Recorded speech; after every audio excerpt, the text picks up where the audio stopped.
Hello and welcome to the making of the thumbnail for Gimmighoul, who was our St. Patrick's Day special. So with this one, it was definitely a new challenge. So I had done gold coins before. Back in episode 14, I did Meowth, and in the thumbnail, not only was there obviously the head coin, but I also had them surrounded by piles of coin with coins falling around. But this was the first one where I tried to make like a detailed engraved coin.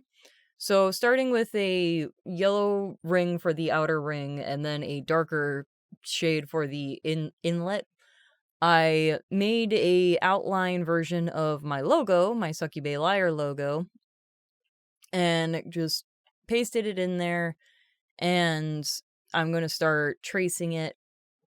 So again, this is the first time I've tried doing, I guess, metal engraving in general. I had a fairly good idea how to do metal texture and flat shine. Never done it with teeny tiny details.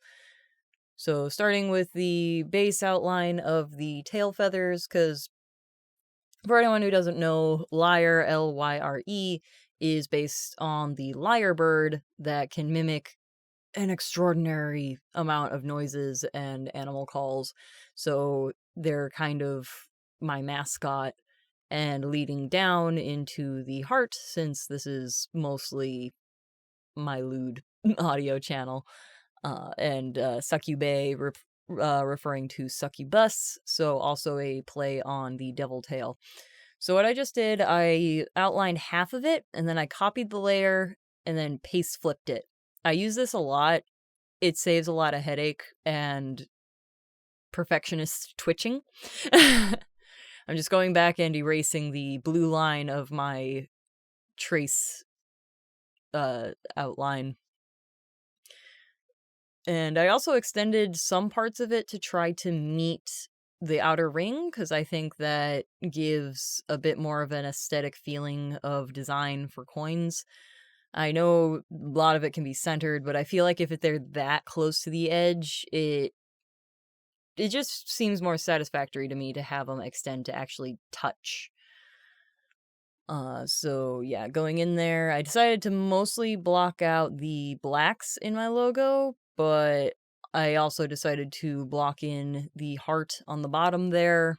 Again, mostly just for aesthetics, and I feel with engravings they try to have more popping out than carved in typically, so it made more aesthetic sense to have that kind of blocked in.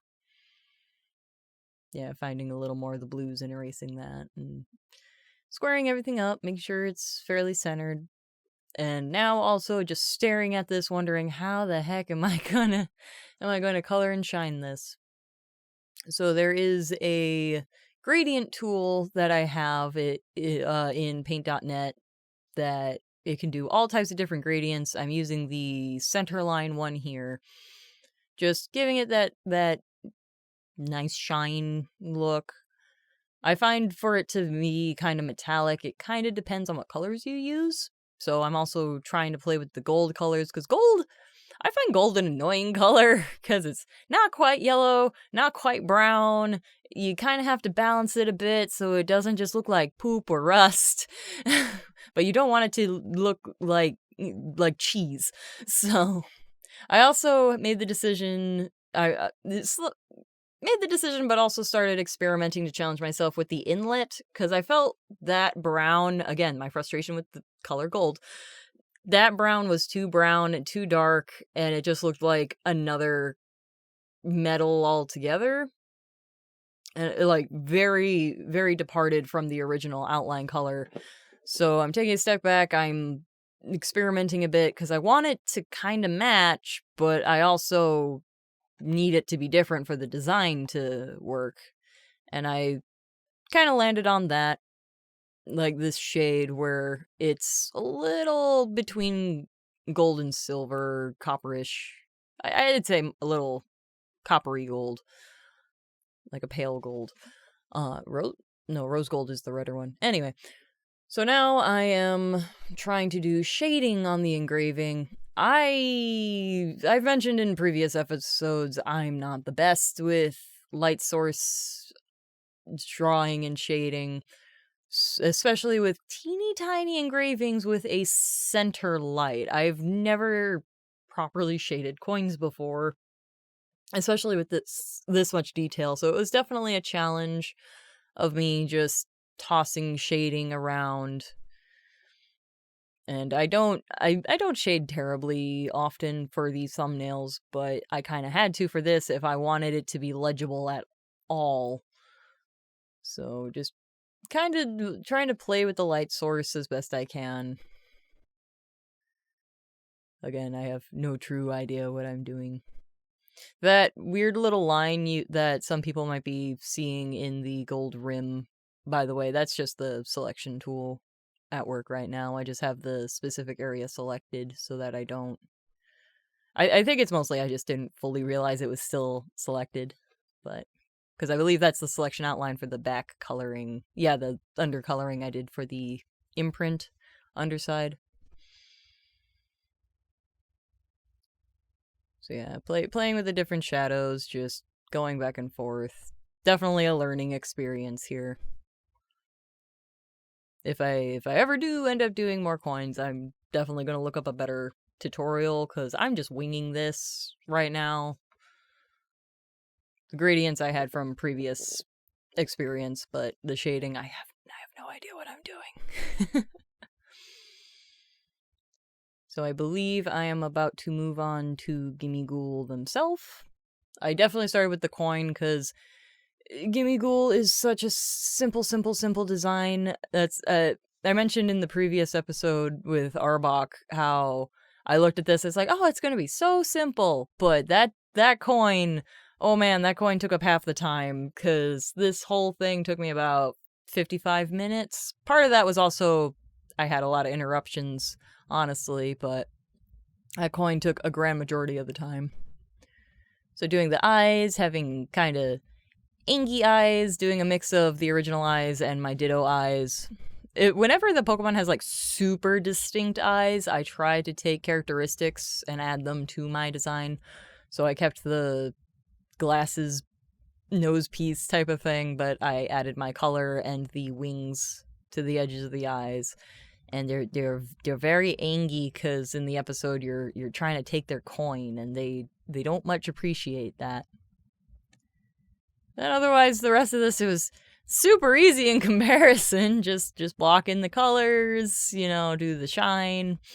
I'll do the shine later, but just overall in general, the Pokemon itself was far easier than the accessory.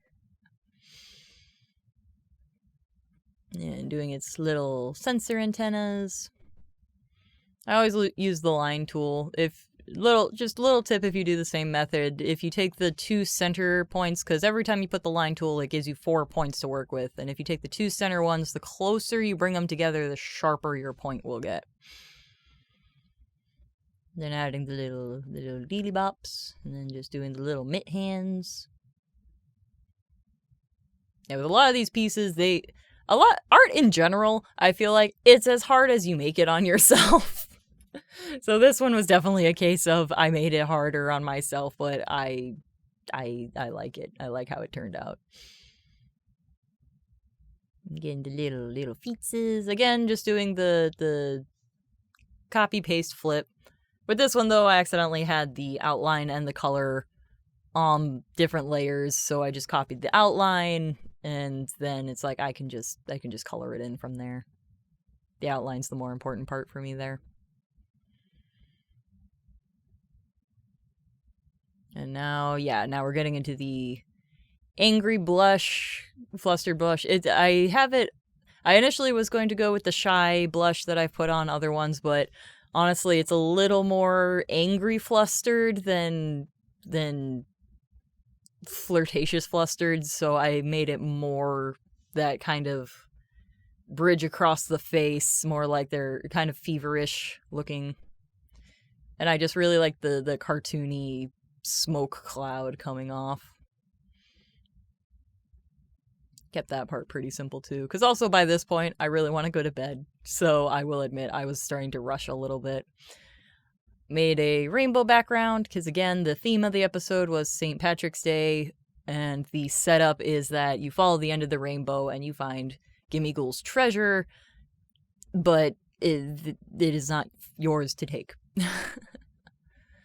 So just smearing your basic rainbow colors, and then I started with the fracture to try to spread it out a little bit, and then I used the Gaussian blur. I experimented with a couple ones, but yeah, the Gaussian blur is definitely really good for softly fading things together. Taking the DDD, slapping it on, trying to get it away from the red. You see I'm getting tired because I'm clicking all the wrong things here and there. And then took the original gray to do the episode number, did a kind of Celtic-ish kind of folklore fairy tale thing, experimenting with the different sides. I felt it hurt the eyes too much to put in the red, so I kept it in the cool area of the purple. And then I decided, with the holiday episodes, I tried to add a little emphasis in the background, or just in general to emphasize, hey, this is the holiday episode. So I'm experimenting to make really basic clovers. I believe I did this for the previous, because this is the second St. Patty's Day episode. The one before that was, I did Hatterene? It's either Hatterene or Hatterina. I don't have the word in front of me right now. And I did something pretty similar, if not this same thing. My only regret with this is I wish I tried to make it more of a genuine gold color. Those little yellow dots are supposed to be like the gold coins. I wish I went a little more in the brown area, because you'll see in a second, as I copy-paste the pattern to save myself some sanity, once I put it in the yellow zone, the one just absolutely disappears. It's just gone. But again, I was getting really tired, and I just wanted this done.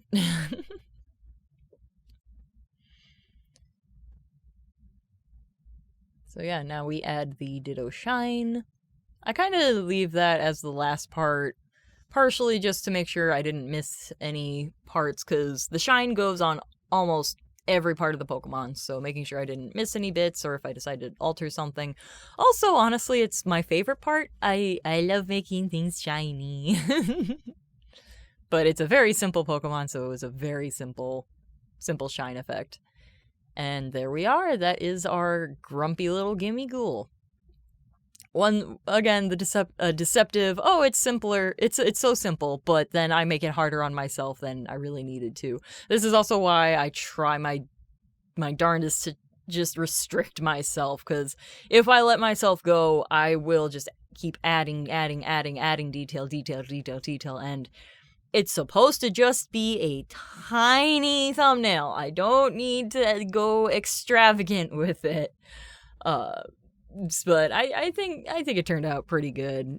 I really like my logo coin, and just, something to improve on later. But for a first serious go at it, I think it wasn't too shabby. So thank you for watching this, to look at my methods, or laugh at them, or just have something in the background. Let me know in the comments what you do with these. I'm very curious how you take in this content. Otherwise, you can go to my Subscribe Star to get early access to peeking at the art, to these videos, to my audio episodes, and I will see you in the next one. Bye-bye.